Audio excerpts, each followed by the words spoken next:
Il est 23h passé de plusieurs minutes. Bonsoir à tous et merci de votre attention. Tout de suite, les titres de l'actualité. Le vice-président de Côte d'Ivoire, Timoko Méliès Koné, s'est rendu à Lomé au Togo et à Cotonou au Bénin, où il a été reçu par les présidents du Togo et du Bénin. Il s'est ensuite rendu au Niger, où il a été reçu par le président du Niger, Mohamed Bazoum. Le point de s'est tourné dans cette édition avec nos reporters Jérôme Kofi Abola et Mahama Traoré.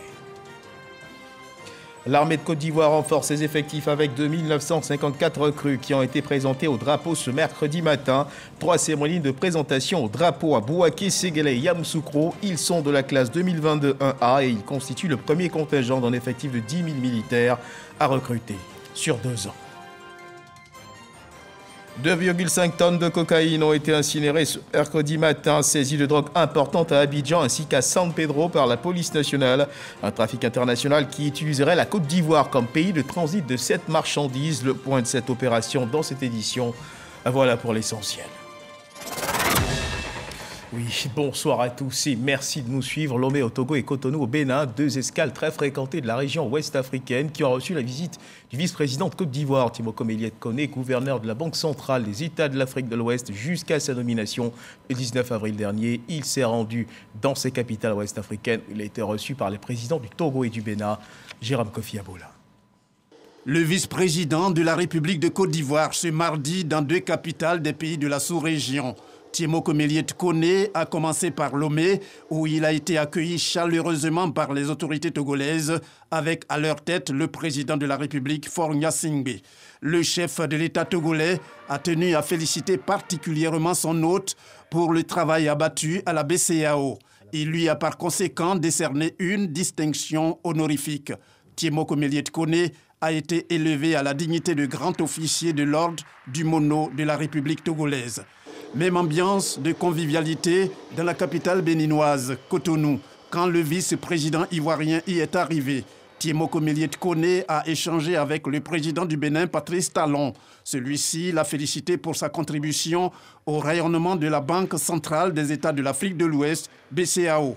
Le chef de l'État béninois a aussi salué sa nomination au poste de vice-président de la République de Côte d'Ivoire par le président de la République, Alassane Ouattara.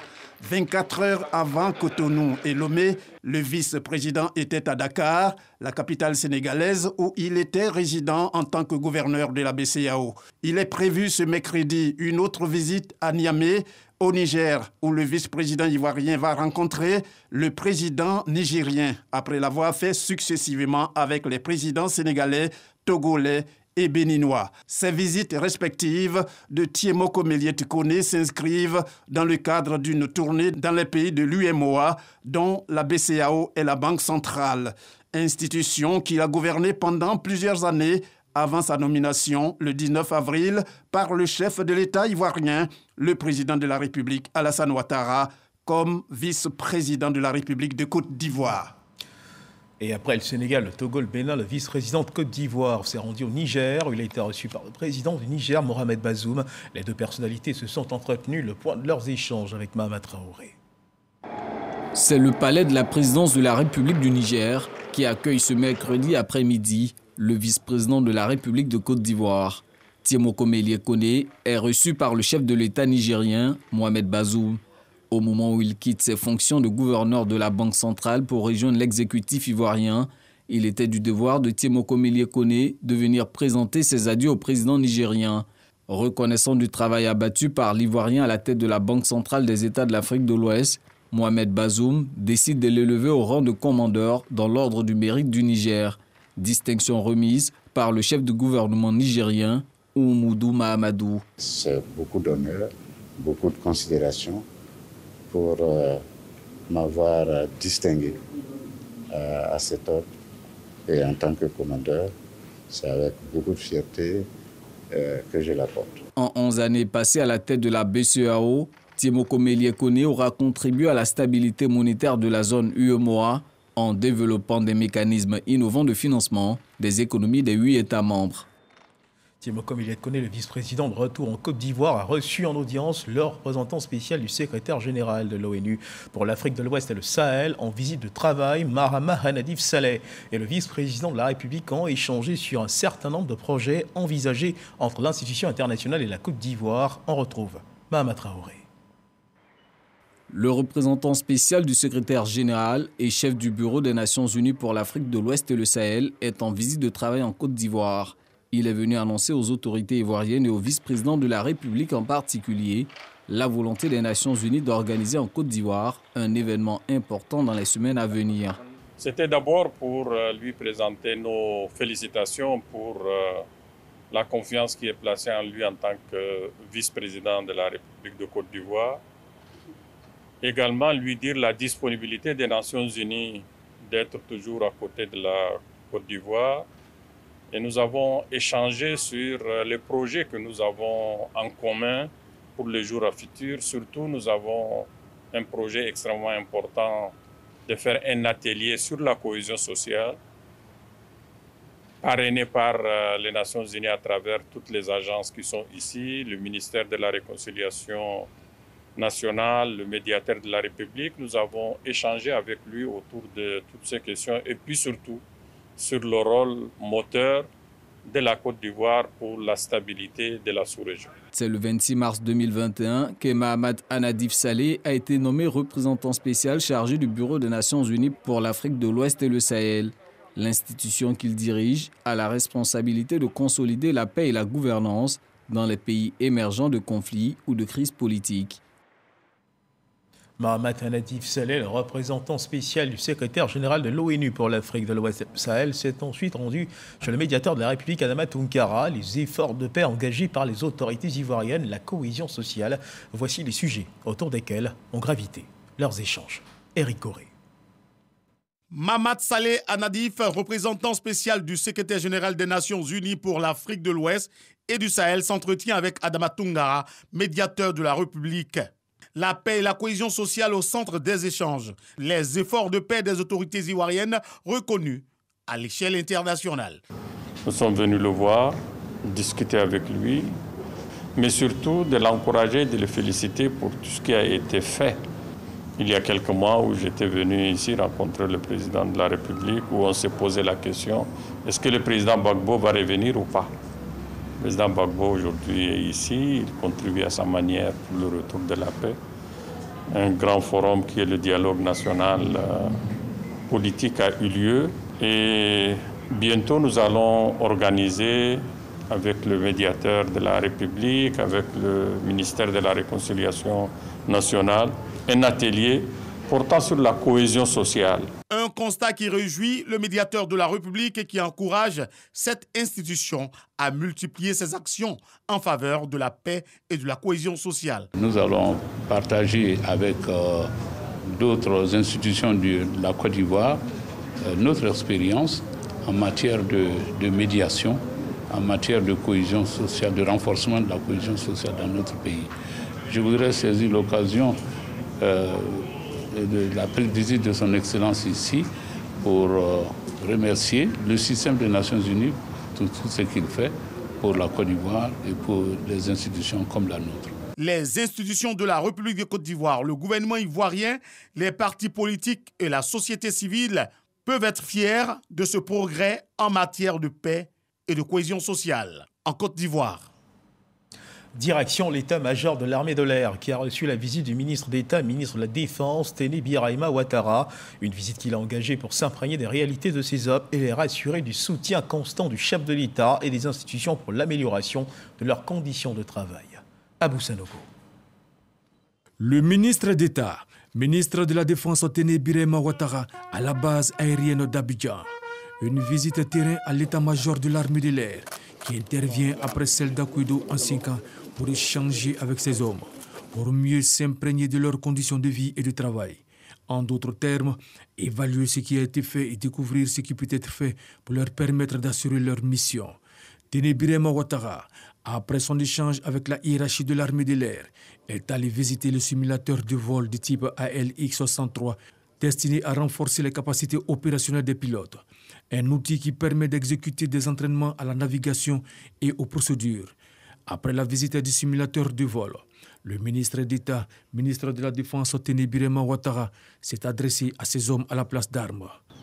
J'ai noté avec beaucoup de plaisir que nous avons des hommes et des femmes compétents qui composent notre armée de l'air.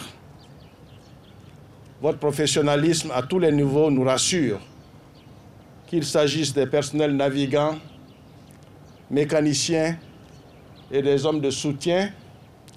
Tous mesurent les importants investissements qui ont été faits par le président de la République, chef suprême des armées, pour doter notre pays d'une flotte aérienne qui lui assure une autonomie stratégique de premier plan. Le ministre d'État, ministre de la Défense Ténébirema Ouattara, assure. Les besoins, il y en a encore.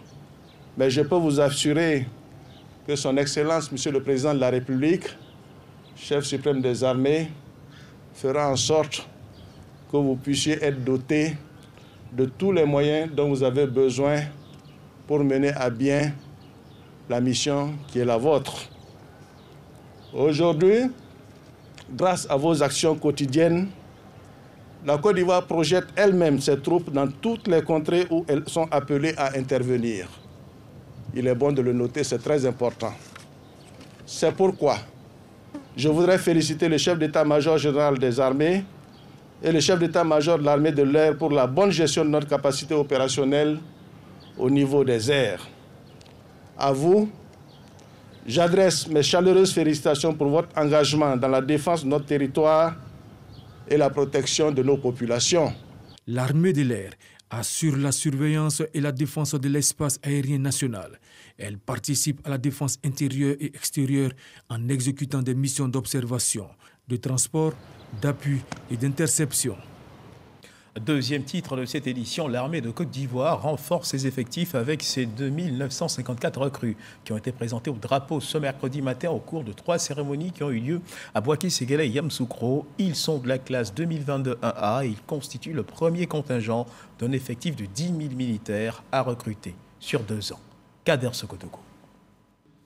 985 nouveaux soldats à Yamoussoukro, 984 à Séguéla et 985 à Boaké. Ils sont au total 2954 nouveaux soldats qui intègrent les rangs des forces armées de Côte d'Ivoire, FACI. Ils sont présentés au drapeau après une formation commune de base qui aura duré 3 mois. Ces soldats appartiennent à la classe 2022-1A. Ils sont les premiers d'un contingent de 10 000 militaires à recruter sur 2 ans. Une recommandation du Conseil national de sécurité. Un programme qui permettra de renforcer les effectifs des forces armées de Côte d'Ivoire tout en rétablissant la pyramide des grades. C'est un insigne honneur d'être jugé digne présenté au drapeau, consacrant ainsi l'admission dans la grande famille militaire. N'oubliez jamais que vous avez été sélectionné parmi des milliers de jeunes volontaires, tous désirés de servir au sein des forces armées nationales. Soyez fiers et dignes de recevoir le drapeau. La cérémonie de présentation au drapeau, son objectif est de permettre une meilleure intégration de nos recrues dans le corps militaire, en cultivant en elles la confiance en soi, l'esprit militaire, l'élévation et le dépassement de soi. Elle s'est traduite par la transmission de connaissances tactiques et techniques, mais surtout des valeurs et obligations qui doivent désormais être les leurs. Après cette présentation au drapeau, les nouveaux soldats s'en vont en formation complémentaire dans leurs unités d'affectation. Le contre-amiral Amara Kone à Boaké, les généraux de brigade Ousmane Chérif à Séguéla et Ahmed Zana à Yamoussoukro ont représenté à ces 3 cérémonies de présentation au drapeau le général de corps d'armée Lassina Doumbia. 2,5 tonnes de cocaïne ont été incinérées au gré du vent ce mercredi matin et sous bonne escorte policière. Saisie de drogue importante à Abidjan ainsi qu'à San Pedro par la police nationale, un trafic international qui utiliserait la Côte d'Ivoire comme pays de transit de cette marchandise. Opération menée en présence du directeur général de la police et du procureur de la République, Ado Richard. Didier Nguessan. La CRS, la police des stupéfiants et des drogues et sa brigade spéciale, avec à leur côté des sapeurs-pompiers. Tout un dispositif sécuritaire mobilisé pour incinérer cette importante saisie de drogue.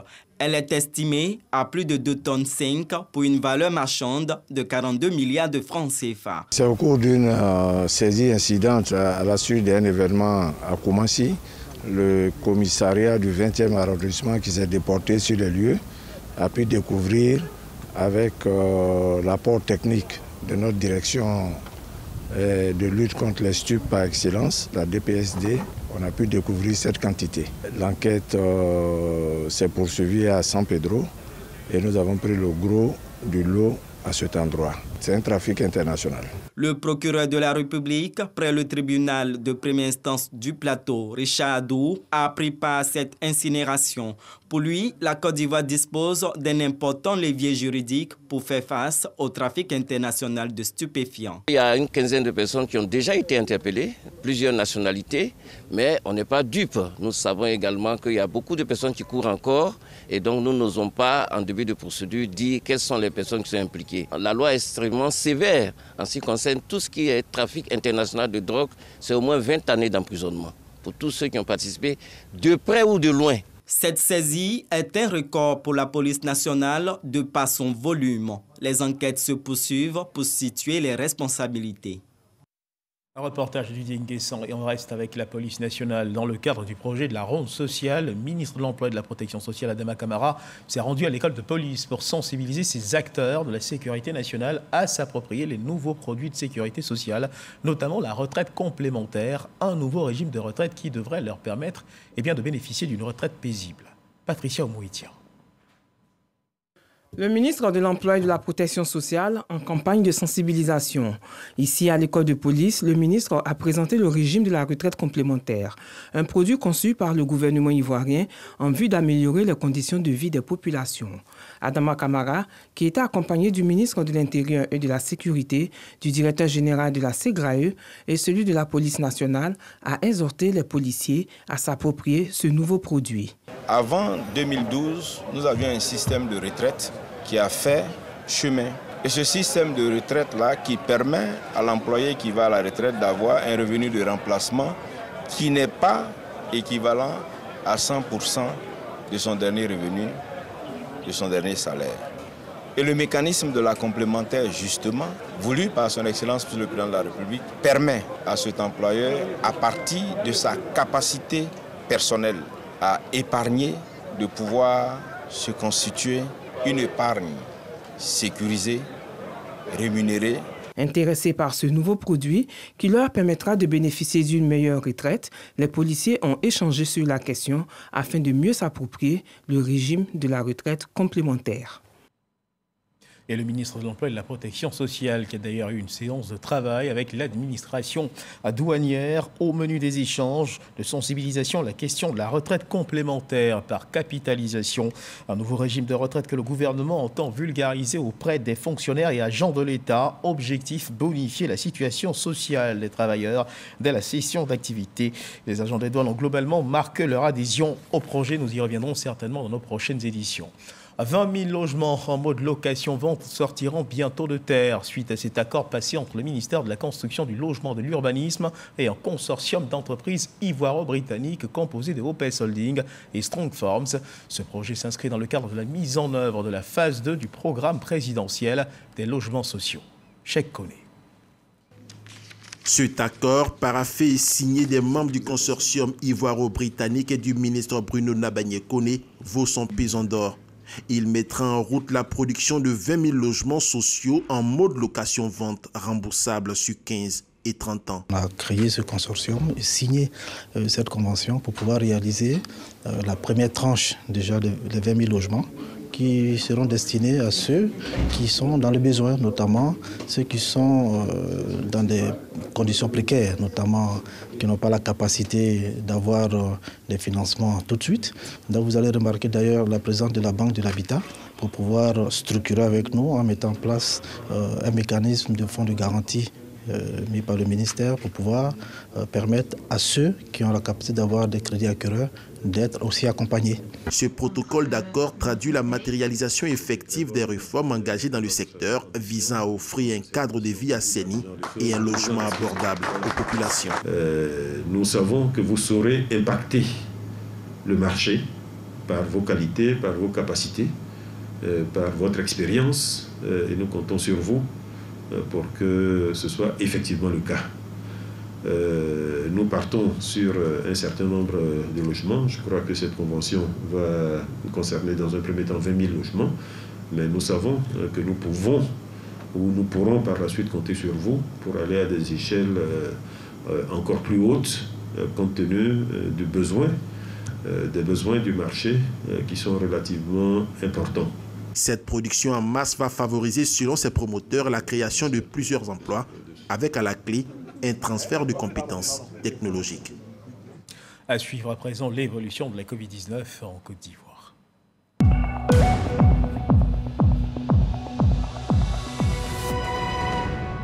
Le ministère de la Santé, de l'Hygiène publique et de la couverture maladie universelle a enregistré ce mercredi 27 avril 2022 4 nouveaux cas de Covid-19 sur 1145 échantillons prélevés, soit 0,3% de cas positifs, 8 guéris et 0 décès. À la date du 27 avril 2022, la Côte d'Ivoire, notre pays, compte donc 81 913 cas confirmés, donc 81 087 personnes guéries, 799 décès et 18 cas actifs. Le nombre total d'échantillons est de 1 498 332 le 26 avril. 14 921 doses de vaccins ont été administrées, soit un total de 12 296 262 doses du 1er mars 2021 au 26 avril 2022. Et puis l'actualité, c'est également la nuit du destin, Laylatul Qadr, qui est observée ce soir par les fidèles musulmans. Une nuit qui vaut 1000 mois d'adoration. La nuit du destin intervient dans les derniers jours du mois de Ramadan, peu avant l'Aïd el-Fitr, qui marque la fin du jeûne. Au cours de cette nuit, les fidèles musulmans multiplient prières et invocations partout dans les mosquées. Et pour rester justement dans le ton du mois de Ramadan, les guides religieux des communautés musulmanes de Toumoudi ont effectué avec ceux des autres confessions religieuses et les autorités locales une rupture collective de jeûne, un moment de partage qui s'est déroulé au domicile de la ministre-gouverneure du district autonome des Lacs. Les guides religieux ont aussi prié pour les autorités et pour la paix en Côte d'Ivoire. Charles Tatou. Se réunir autour d'une même table avec ses frères, amis et connaissances pour le partage d'un repas pendant ce mois saint est une des recommandations de l'islam. Cette rencontre, guide religieux des communautés musulmanes et chrétiennes de Toumoudi, initiée au domicile de la ministre-gouverneure du district autonome des Lacs, répond à ce principe de l'islam. Une rencontre relative donc à la rupture collective de jeunes musulmans. Effectuée la veille de la nuit du destin, elle s'est déroulée dans un esprit d'unité retrouvée, de fraternité et d'amour. Cette façon de faire montre beaucoup la fraternité et la cohésion entre les musulmans et les non-musulmans. Parce qu'ici, il n'y a pas que des musulmans. Alors ça, c'est une bonne idée de la part de madame. En tout cas, personnellement, ça nous va droit au cœur en tant que guide religieux. Nous voulons les accompagner, les encourager. Nous sommes là pour une communion de vie, communion d'amour, de charité. La Côte d'Ivoire est un pays de partage vrai. Dans la vie, après la prière, il faut agir. Agir en étant proche des autres, il faut persévérer. L'initiatrice de cette rencontre religieuse n'est pas à sa première action. L'année dernière, à la même période, Raymond Goudou Kofi avait initié une retrouvaille du même genre. Le ministère d'État, ministère des Affaires étrangères, vole au secours d'une Ivoirienne en Arabie Saoudite. Son nom, Koné Mariam, une jeune dame longtemps malade, vivant sans moyens à Riyad et qui a sollicité l'aide des autorités auprès de l'ambassade ivoirienne dans ce pays pour un rapatriement auprès des siens afin de bénéficier d'un repos de soins appropriés. Elle est arrivée cet après-midi, a été accueillie par une délégation de la tutelle, du ministère de tutelle. Elle a été immédiatement prise en charge, page médicale. Franck Quadio. Aéroport Félix Houphouët-Boigny. Une passagère singulière cet après-midi. L'air affaibli, le regard hagard, Mariam Koné est prise en charge dès sa descente d'avion en provenance d'Arabie Saoudite par les services sanitaires. Longtemps malade et en difficulté de divers ordres, la jeune dame avait sollicité l'aide des autorités ivoiriennes. Notre compatriote, depuis un peu plus d'1 an, était malade. Elle a été prise en charge par l'ambassade de notre pays, n'est-ce pas, à Riyad. Naturellement, comme elle ne pouvait pas voyager, donc c'est ce qui a retardé, n'est-ce pas, son rapatriement. Maintenant que ça commence à aller un peu, donc le ministre d'État, ministre des Affaires étrangères, de l'intégration africaine et de la diaspora nous a instruit, n'est-ce pas, de la recevoir et puis de la conduire dans un établissement sanitaire pour sa prise en charge totale au niveau des autorités ivoiriennes. L'implication de la tutelle, selon le représentant de la ministre d'État, ministre des Affaires étrangères, Kandia Camara, a un sens. Ce n'est pas pour rien qu'il y a une direction générale qui a été créée, chargée de la diaspora, pour identifier tous les Ivoiriens en accord avec nos représentations diplomatiques. Une fois que les Ivoiriens sont identifiés, s'il y a des problèmes, évidemment, on les prend en charge. Et il y a une nouvelle dynamique qui est là. Mais la direction générale de la diaspora ne s'occupe pas seulement des cas de crise, mais c'est un moyen aussi d'inciter les Ivoiriens qui sont à l'extérieur de venir, de rentrer au pays pour voir dans quelle mesure, n'est-ce pas, ils peuvent investir. Et nous rentrons dans cette logique-là, dans la diplomatie économique. Et l'État d'encourager les Ivoiriens de la diaspora à avoir recours aux canaux officiels en cas de difficulté. Depuis plusieurs années, la diplomatie ivoirienne encourage le rapatriement volontaire. Autre Koné Mariam, cas particulier, ils étaient 6 Ivoiriens cet après-midi à rentrer au pays et intégrer le mécanisme de prise en charge de rapatriement volontaire. Albert Mabry-Touaqueus, le président de l'UDPCI, et Ouattara Yonzié, président du RPP, se sont rendus chez le ministre de la Réconciliation, Kouadio Konan-Bertin, pour lui réaffirmer leur engagement à œuvrer à la réconciliation et la cohésion sociale. Reportage signé Laure Coretti et Éric Goré. Mabry-Touaqueus, président de l'UDPCI, Union pour la démocratie et la paix en Côte d'Ivoire, et Ouattara Yonzié, président du RPP, Rassemblement pour la paix, le progrès et le partage, en visite au ministère de la Réconciliation et de la Cohésion nationale. Ils sont allés témoigner leur engagement et leur volonté à accompagner le processus de la réconciliation en Côte d'Ivoire. Il a été reconduit, ça nous a apporté beaucoup de joie et nous nous sommes retrouvés là pour lui dire en tout cas bonne continuation, pour remercier le président de la République pour lui renouveler la confiance. Donc nous sommes venus en tout cas lui dire bonne continuation. C'est une personnalité à qui le chef de l'État a confié une mission importante, booster le processus de réconciliation. C'est une mission difficile, délicate, parce que la crise ivoirienne a été longue, multiforme, et évidemment les solutions ne sont pas évidentes. Ça demande la foi, ça demande la persévérance, ça demande des hommes d'engagement.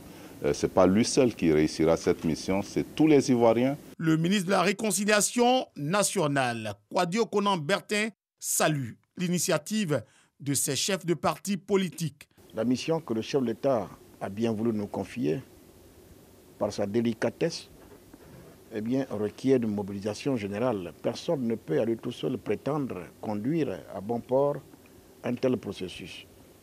Il a besoin d'une volonté politique affichée de tous les acteurs, une volonté générale, et je suis heureux de savoir que je peux compter sur eux, leur volonté, leur soutien, pour justement conduire ce processus. Après les responsables des partis politiques, Kouadio Konan-Bertin a reçu en audience Mamad Saleh Anadif, représentant spécial du secrétaire général de l'ONU pour l'Afrique de l'Ouest et du Sahel. Et c'est sur cette actualité que se referment les pages de cette édition. Bonne nuit du destin à tous les fidèles musulmans. Dieu garde la Côte d'Ivoire.